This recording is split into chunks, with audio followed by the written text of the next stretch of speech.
రాకాలోకంకి స్వాగతం. ఈ కంటెంట్ మీకు నచ్చినట్టయితే లైక్ చేయండి, మీ బంధుమిత్రులకి షేర్ చేయండి. ఇప్పటి వరకు సబ్స్క్రైబ్ చేసుకోకపోతే సబ్స్క్రైబ్ బటన్ని నొక్కండి, అదేవిధంగా బెల్ ఐకాన్ని కూడా తప్పనిసరిగా నొక్కండి. జై హింద్ మిత్రులారా. మహాభారతంలో జనమేజయుడి సర్పయాగం గురించి మనం విన్నాము. జనమేజయుడు తన తండ్రి మరణానికి కారణమైనటువంటి సర్పాలన్నిటినీ నశింపజేసేందుకు ఒక యజ్ఞం చేస్తాడు. ఆ యజ్ఞమే సర్పయాగము. కలుగుల్లో, బొరియల్లో, గుహల్లో, ఎక్కడెక్కడో రాళ్ల మధ్య దాక్కున్నటువంటి ఒక్కొక్క పాముని బయటకు రప్పిస్తాడు. బయటకు రప్పించి హోమాగ్నిలో పడేలా చేస్తాడు.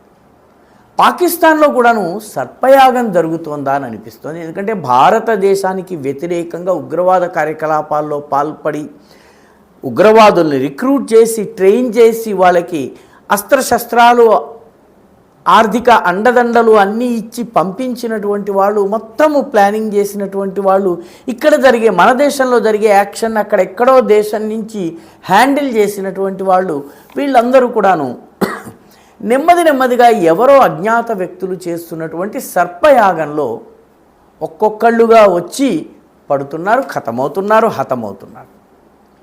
తాజాగా పాకిస్తాన్లో అనేక ఉగ్రవాద కార్యకలాపాలకు పాల్పడి భారతదేశంలో, కశ్మీర్లో, మిగతా భారతదేశంలో ఉగ్రవాదుల రిక్రూట్మెంట్ చేయటము, పాకిస్తాన్ నుంచి ట్రైన్ చేసి భారత్కి పంపడము, వాళ్ళకి ఆర్థికంగా సహకరించటము, ఆయుధాలు అందించటము, ఈ పనులన్నీ చేసినటువంటి షేక్ యూసుఫ్ అఫ్రీది అనేటటువంటి లష్కర్ ఎ తోయబా కీలక ఉగ్రవాది, చాలా ప్రముఖమైన నాయకుడు. ఈయన కలుగులో దాక్కుని ఉండగా కొట్టి చంపేశారు. అజ్ఞాత బందూకుదారులు వచ్చారు. అదే పాత కథ. ఒకడు బండిని ఆన్లో ఉంచాడు, వెనకున్నవాడు తుపాకీ బయటకు తీశాడు, 2 కాల్పులు జరిపాడు. ఆ కాల్పులు జరపగానే యూసుఫ్ అఫ్రీది అక్కడికక్కడే కుప్పకూలిపోయాడు. డాక్టర్లు వచ్చే లోపల, ఆసుపత్రికి వెళ్ళే లోపల, చికిత్స అందే లోపల 72 అప్సరసల దగ్గరికి, హూర్ల దగ్గరికి వెళ్ళిపోయాడు. ఈ షేక్ యూసుఫ్ అఫ్రీది లష్కర్ ఎ తోయబాకి చెందినటువంటి వాడని, అతను భారతదేశంలో ఉగ్రవాద కార్యకలాపాల్లో పాల్గొన్నాడని కానీ ఆ చుట్టుపక్కల ఉన్నటువంటి వాళ్ళకి తెలియదు. అసలు అతను ఎవరో తెలియదు, అతని బ్యాక్గ్రౌండ్ తెలియదు. అతను ఏదో మామూలు మద్రసా నడుపుకుంటున్నటువంటి మౌలానా గారు అన్నటువంటి భావంతో ప్రజలంతా ఉన్నారు. ఆయన యాక్షన్ జరిగేటటువంటి పంజాబో లేకపోతే పాకాక్రమిత జమ్మూ కాశ్మీర్ ప్రాంతంలో ఉండకుండా ఖైబర్ పఖ్తూన్వాకి వెళ్ళి, అందులోనూ ఓక్ అనేటటువంటి చిన్న పట్టణంలో ఉన్నటువంటి జెండా బజార్ అనేటటువంటి బజారులో ఒక చిన్న మద్రసాను నడుపుకుంటూ ఉన్నాడు. పొద్దునే బయటకు వచ్చి ఎవరితోటో నిలబడి మాట్లాడుతుంటే అజ్ఞాత బందూకుదారులు వచ్చారు, కాల్చేశారు, వెళ్ళిపోయారు. ఆ తరువాత మౌలానా గారిని ఎందుకు కాల్చారో తెలియక ప్రజలందరూ గుమికూడిన తరువాత నెమ్మదిగా విషయం బయటపడింది. ఆయన కరడుగట్టినటువంటి లష్కర్ ఎ తోయబా ఉగ్రవాది మౌలానా హాఫిజ్ సయీద్ లష్కర్ ఎ తోయబా అధినేతకి అత్యంత సన్నిహితుడు. ఉగ్రవాదానికి రిక్రూట్మెంట్ చేయటము, యువకుల్ని రాడికలైజ్ చేయటము, ట్రైనింగ్ ఇవ్వడము, వాళ్ళకి ఆర్థికంగా సహకరించటము, వాళ్ళని భారత్కి పంపించటము, ఇవన్నీ చేస్తున్నటువంటి వ్యక్తి ఈ షేక్ యూసుఫ్ అఫ్రీది. ఈ షేక్ యూసుఫ్ అఫ్రీది ఐఎస్కేపీకి కూడా పనిచేస్తున్నాడు. Islamic state of Khorasan province అనే పేరుతోటి ఆఫ్ఘనిస్తాన్లో కూడాను విద్రోహాన్ని సృష్టించేటటువంటి పనిని చేస్తున్నాడు. ఖైబర్ పఖ్తూన్వాని ఆనుకుని ఆఫ్ఘనిస్తాన్ ఉంటుంది కాబట్టి ఆఫ్ఘనిస్తాన్లో యాక్టివిటీల్ని రహస్యంగా నిర్వహించేందుకు ఈయన ఆఫ్ఘనిస్తాన్కి తన మకాంని మార్చాడు. ఇటు పంజాబ్ కానీ పిఓజేకే అయితే భారత ఏజెన్సీలు ఏమో చేస్తాయి కాబట్టి, ఏమైనా చేసే అవకాశం ఉంది కాబట్టి అటు పారిపోయినట్టుగా తెలుస్తోంది.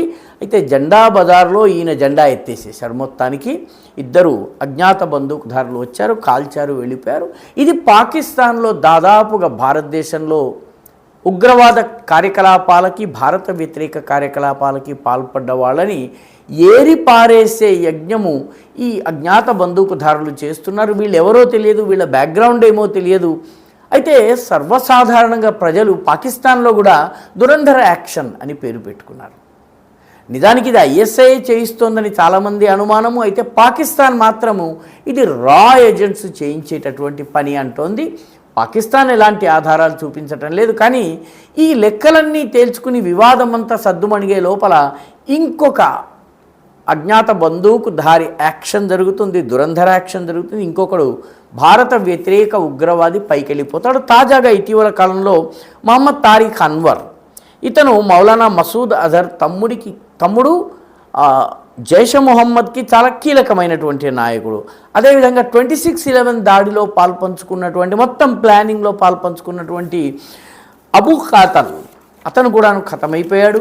ఈ మధ్య ఖతమైపోయినటువంటి భారత వ్యతిరేక ఉగ్రవాదు లష్కర్ కావచ్చు, జైష్ కావచ్చు, హిజ్బుల్ ముజాహిదీన్ కావచ్చు, దానికి చెందిన వాళ్ళ జాబితా చాలా సుదీర్ఘంగా ఉంది. 100 మందిని దాటిపోయింది.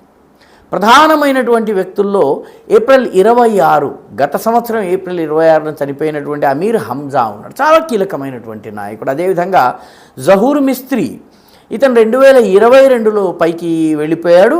ఇతను 1999లో అటల్ బిహారీ వాజ్పేయి ప్రభుత్వ సమయంలో ఇండియన్ ఎయిర్లైన్స్కి చెందినటువంటి విమానాన్ని దారి మళ్లించి కాందహార్కి తీసుకెళ్లిన వ్యక్తి. ఆ వ్యక్తి లెక్క కూడా ఎవరో అకౌంట్ క్లోజ్ చేసేశారు. అదేవిధంగా ముఫ్తీ షామీర్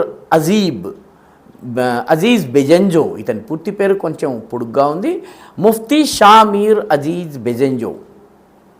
ఇతన్ని కూడా 2026 ఈ సంవత్సరంలోనే గత నెలలో తుర్బత్ అనే పట్టణంలో హతమార్చారు. తుర్బత్ ఇది బెలూచిస్తాన్లో ఉంటుంది. బెలూచిస్తాన్లో బెలూచ్ పోరాట వీరులకు వ్యతిరేకంగా పనిచేసి వాళ్లను హతమార్చే పని కోసం ఇతను ప్రత్యేకంగా వెళ్ళాడు.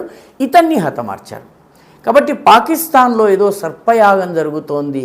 నెమ్మదిగా భారతదేశ భద్రతను భగ్నం చేసినటువంటి, బాంబులు పెట్టి భయపెట్టినటువంటి, ఉగ్రవాదాన్ని నడిపించి ఈ దేశంలో భయోత్పాతాల్ని సృష్టించినటువంటి వాళ్ళు ఒక్కొక్కళ్ళుగా ఈ సర్పయాగంలో హతమవుతున్నారు.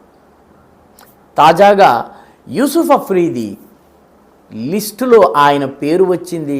ఆయన పైకి వెళ్ళిపోయాడు. ఈ వీడియో మీకు నచ్చినట్టయితే లైక్ చేయండి, షేర్ చేయండి, ఈ ఛానల్కు సబ్స్క్రైబ్ చేయండి. మీ అభిప్రాయాన్ని కమెంట్ల రూపంలో తప్పనిసరిగా పంపించండి.